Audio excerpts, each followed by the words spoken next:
اعوذ باللہ من الشیطان الرجیم بسم اللہ الرحمن الرحیم قل من رب السماوات والارض قل اللہ قل افاتخذتم من دونه اولیاء لا يملكون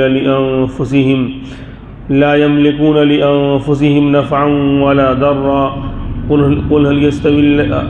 هل يستوي الأعمى والبصير أم هل تستوي الظلمات والنور أم جعلوا لله شركاء خلقوا كخلقي فتشابه الخلق عليهم قل الله خالق كل شيء وهو الواحد القهار صدق الله العظيم۔ کل بھی اللہ تبارک و تعالیٰ نے اپنی قدرت کی نشانیاں بیان فرمائی تھیں کہ ہر چیز آسمان و زمین کی اللہ کے سامنے سجدہ کرتی ہیں، اللہ کی فرما برداری کرتی ہیں۔ بہت سی مخلوق تو خوشی کے ساتھ اللہ کی فرما برداری اور اللہ کی اطاعت کرتے ہیں، اور بہت سی مخلوق ایسی ہیں کہ نہ چاہتے ہوئے مجبور ہو کر بھی ان کو اللہ کے حکم کو ماننا پڑتا ہے، جسے چاند سورج ستارے وغیرہ کہ اللہ نے جن کاموں پر ان کو لگا دیا ہے ان کو کرنا ہی کرنا ہے، وہ ذرہ برابر اللہ کے حکم کے خلاف نہیں کر سکتے۔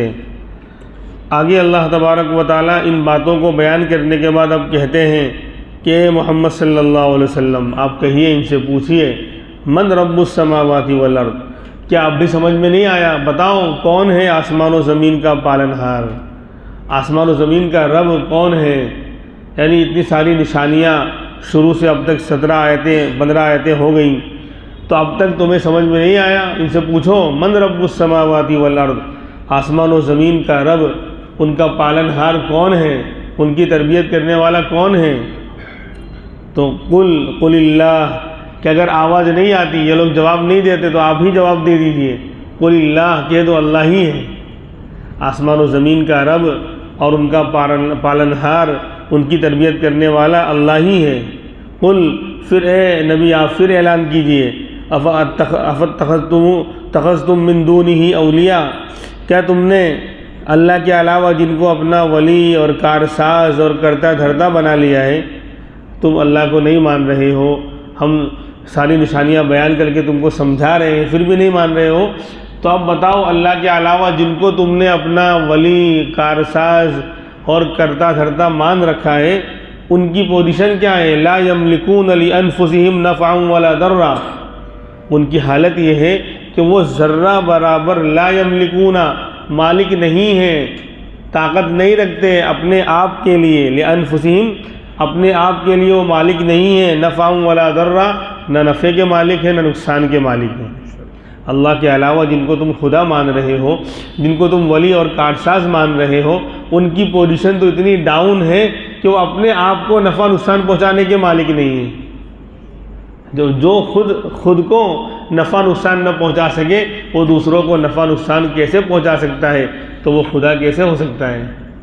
یعنی تمہاری مت ماری گئی ہے کہ دیکھو اللہ کے علاوہ جن کو بھی پوجا جا رہا ہے دنیا میں، پتھر ہوں، مورتیاں ہوں، چاند ہوں، سورج ہوں، یا انسان ہو یا اور کوئی مخلوق ہو، آگ ہو، جن کو بھی اللہ کے علاوہ لوگ اپنا کارساز اور خدا مان رہے ہیں، ان کی پوزیشن یہی ہے کہ وہ اپنی ذات کے لیے نفع نقصان کے مالک نہیں ہیں، اتنے کمزور ہیں وہ، اپنا نفع کیا ہے اس کو بھی حاصل نہیں کر سکتے، اور اپنا نقصان کیا ہے اس کو بھی دور نہیں کر سکتے، اس سے بھی بچ نہیں سکتے۔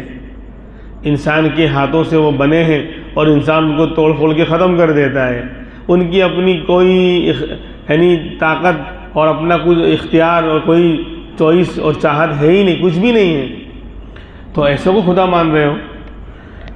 تو فرمایا کہ نہیں۔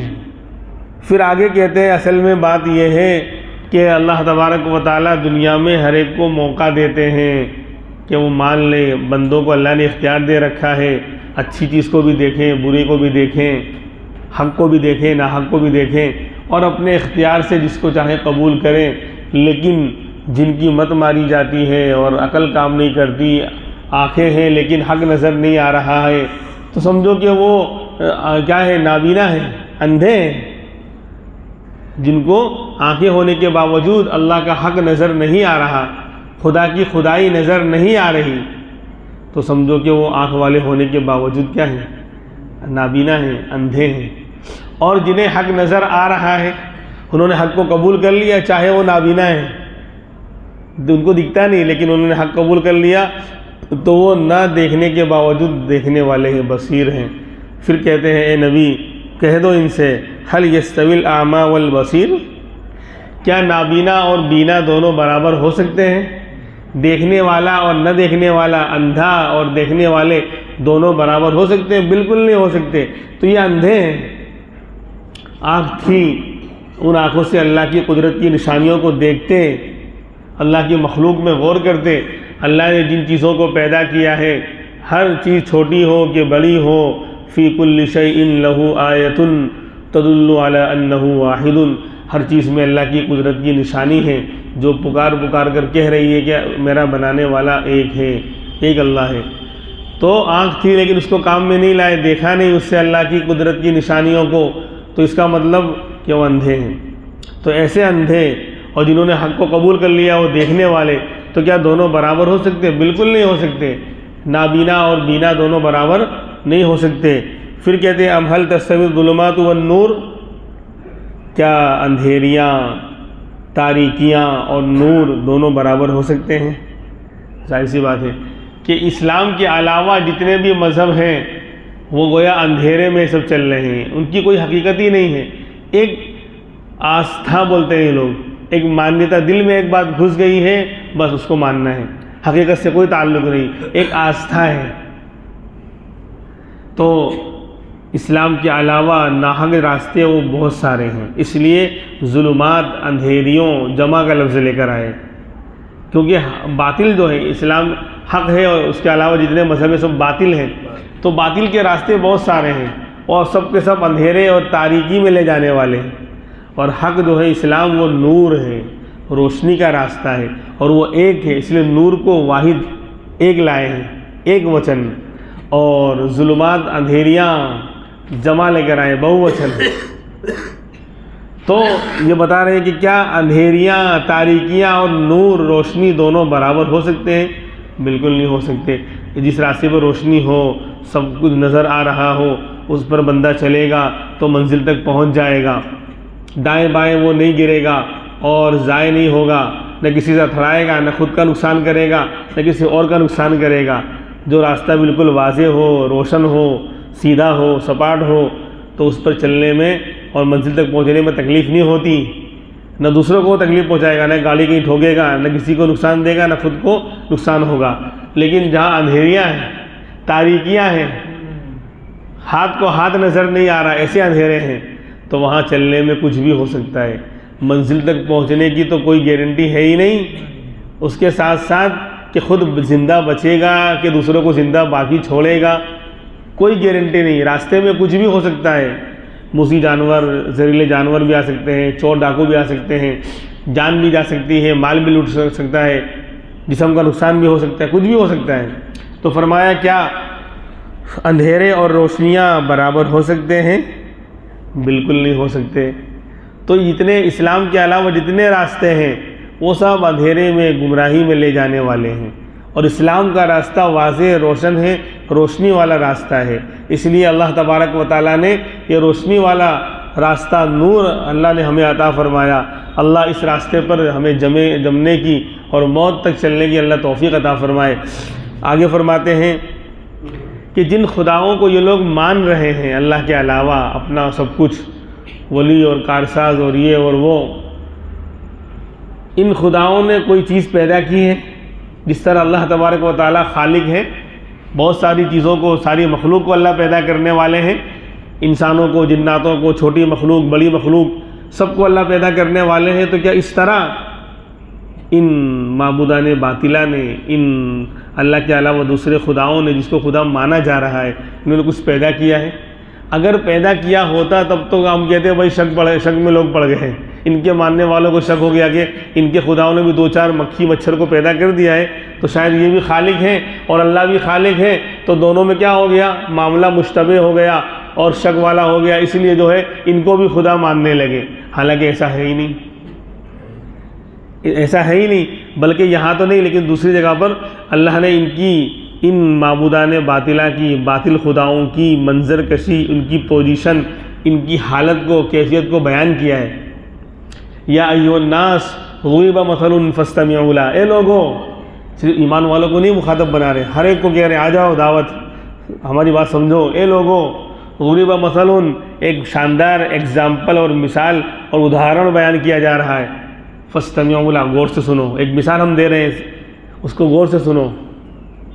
ان الذین تدعون من دون اللہ، کہ بے شک جس کو تم اللہ کے علاوہ پکارتے ہو، خدا مانتے ہو، لن یخلقوا ذبابا، ہرگز وہ ایک مکھی پیدا نہیں کر سکتے، ولو اجتمعوا لہ، اور یہ بات یعنی اکیلے کی بات نہیں ہے بلکہ سب مل کر، اگر سارے خدا، ان کے یہاں تو پتہ نہیں کتنے 27 کروڑ کتنے کروڑ خدا ہیں، 33 کروڑ خدا ہیں، تو فرماتے سب جمع ہو کر بھی ایک مکھی پیدا کر کے دکھائیں، لن یخلقوا ذبابا ولو اجتمعوا لہ، کہ ایک مکھی پیدا نہیں کر سکتے اگرچہ سب جمع ہو جاویں، 33 کروڑ خدا مل کر بھی ایک بہت بڑی مخلوق مکھی کو پیدا نہیں کر سکتے، ہر ایک چھوٹی سی مخلوق مکھی کو پیدا نہیں کر سکتے.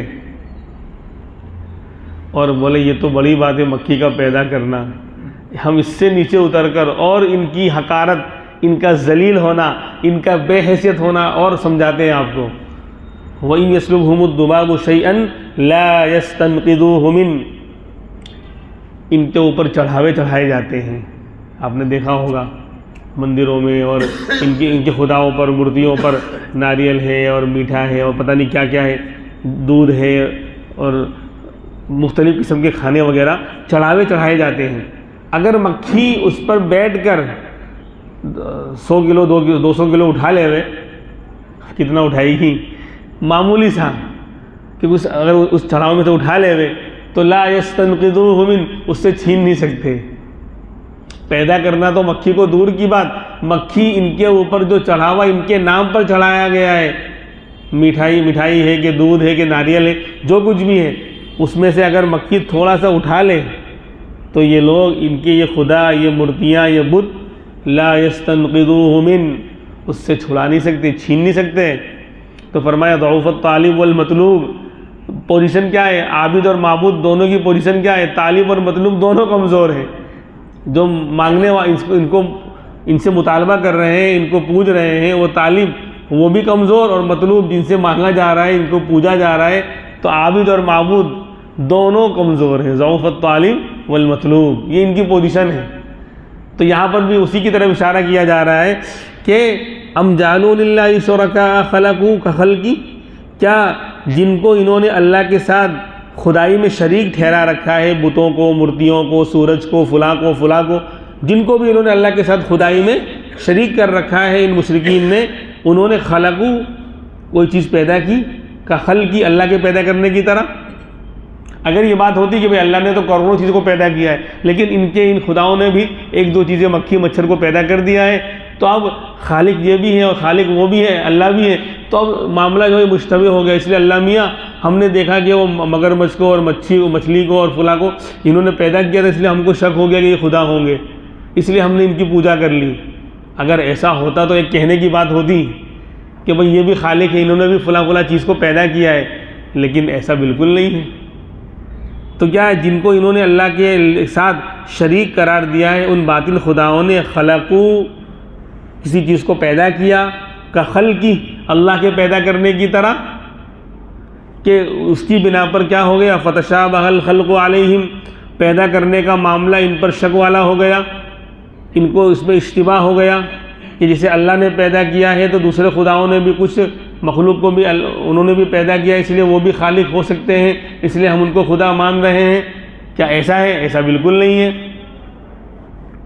تو پھر کہتے ہیں قل، اے نبی آپ صاف صاف اعلان کر دیجئے، اللہ خالق کل شیء، اللہ ہی ہر چیز کا پیدا کرنے والا ہے. چوٹی سے جبریل تک، چھوٹی مخلوق سے بڑی مخلوق تک، اللہ ہی ہر چیز کا پیدا کیا. شاندار انداز میں، بالکل آسانی کے ساتھ، عام فہم زبان میں قرآن کریم نیچے اتر کر ہر پڑھا لکھا ہو کہ ان پڑھ ہو، گاؤں کا رہنے والا ہو کہ شہر کا رہنے والا ہو، ہر ایک کے لیے بالکل صاف اور سیدھی مثال بیان کر قرآن سمجھا رہا ہے کہ اللہ ہی ہر چیز کا پیدا کرنے والا ہے.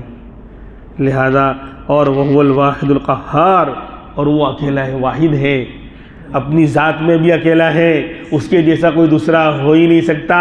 اور اپنی تمام صفات اور خوبیوں میں بھی اکیلا ہے۔ قل هو اللہ احد، اور یہاں واحد کہا گیا، وہ ایک ہے اور اکیلا ہے، دونوں باتیں ہیں۔ یہاں واحد ہے یعنی ایک، دو خدا نہیں ہے، اور احد بھی ہے، اللہ اکیلا ہے، اپنی صفات میں بھی اکیلا ہے، اس کی جیسی خوبیاں اور کمالات جو میرے اللہ کی ہیں دوسرے کے پاس ہے ہی نہیں۔ تو اسی لیے اللہ کے ساتھ کسی کو ہم کسی بھی چیز میں شریک نہیں کر سکتے، شرک نہیں کر سکتے، کیونکہ یہ سب سے بڑا گناہ ہو جائے گا۔ ان اللہ لا یغفر ان یشرک بہ ویغفر ما دون ذلک لمن یشاء، کہ اللہ اس کے ساتھ شرک کیے جانے کو تو معاف نہیں کرے گا۔ کوئی بندہ یہ کہتا ہے کہ اللہ بھی رب ہے اور فلاں بھی ہے، جسے آج کل مسلمان اللہ کو نام لینے والا بھی کہتا ہے کہ اللہ بھی اولاد دینے والا ہے اور فلاں باوا بھی دیتے ہیں، اور اللہ سے وہ سفارش کرتے ہیں، تو یہ غلط بات ہے۔ یہی عقیدہ تو مشرکین کا تھا، وہ بھی یہی کہتے تھے کہ اللہ پی ایم ہے باقی سب سی ایم ہے۔ آج کل کی زبان میں سمجھا رہا ہوں، اللہ جو ہے پی ایم ہے اور باقی جو سب دوسرے جو خدا جن کو ہم پکار رہے ہیں وہ سب سی ایم ہیں۔ تو آپ ہر علاقے کا بولے اللہ نے جو ہے ہر علاقے کے سی ایم کو وہاں کا عہدہ، وہاں کی سب حکومت دے دی ہے، اور یہ اعلان کر دیا ہے کہ ہر علاقے والے اپنے اپنے علاقے کے سی ایم کی بات مانے، اس کو جو کہے اس کو کرے، اس کی ماننا وہ گویا میری ماننا ہے۔ بولے جسے پورے ملک کا پی ایم ہوتا ہے اور وہ ہر علاقے میں گورنر اور سی ایم کو طے کر دیتا ہے اور یہ آرڈر دے دیتا ہے، یہ بل پاس کر دیتا ہے کہ ہر علاقے کے سی ایم کی بات ہر علاقے والے کو ماننی پڑے گی، ان کی بات مانی تو گویا تم نے ہماری بات مانی، ان کی نافرمانی کی تو گویا تم نے ہماری نافرمانی کی۔ ٹھیک اسی طریقے سے اللہ بھی نیوٹرل ہو گئے، انہوں نے ہر علاقے کو الگ الگ کیا ہے اپنے کیا کہتے ہیں نیک بندوں کے حوالے کر دیا ہے کہ ہندوستان میں بولے خواجہ معین الدین چشتی اجمیری رحمۃ اللہ علیہ فلاں علاقے میں، فلاں علاقے میں یہ، فلاں علاقے میں وہ، سب اللہ والوں کو اللہ نے اپنے نیک بندوں کو منتخب کر دیا ہے کہ جو ان کی مانے گا وہ میری مانے گا۔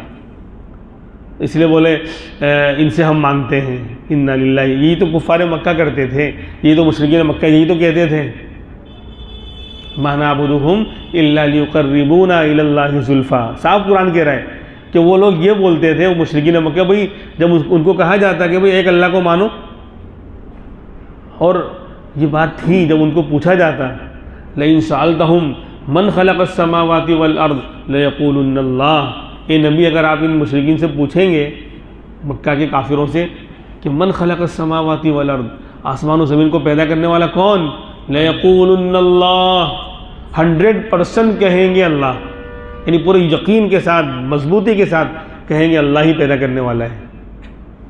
تو ایسے وہ لوگ اللہ کو مانتے تھے، اللہ کا انکار نہیں کرتے تھے، لیکن ساتھ میں پھر ان سے پوچھا جاتا ہے کہ پھر جب تم اللہ کو مانتے ہو، آسمان و زمین کے پیدا کرنے والے اللہ ہیں، تو پھر یہ فلاں بت فلاں مورتی کو کیوں پوچھتے ہو؟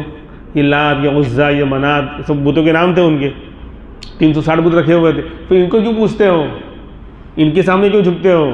تو کہا ما نعبدہم الا لیقربونا الی اللہ زلفیٰ، کہ ہم ان کی بندگی اسی لیے کرتے ہیں ان بتوں کی کہ یہ ہم کو اللہ سے قریب کر دیں گے، یہ ہم کو اللہ سے قریب، یہ سی ایم اپنے اپنے علاقے کے، ہم نے ان کو خوش کر دیا تو پی ایم خوش ہو جائے گا۔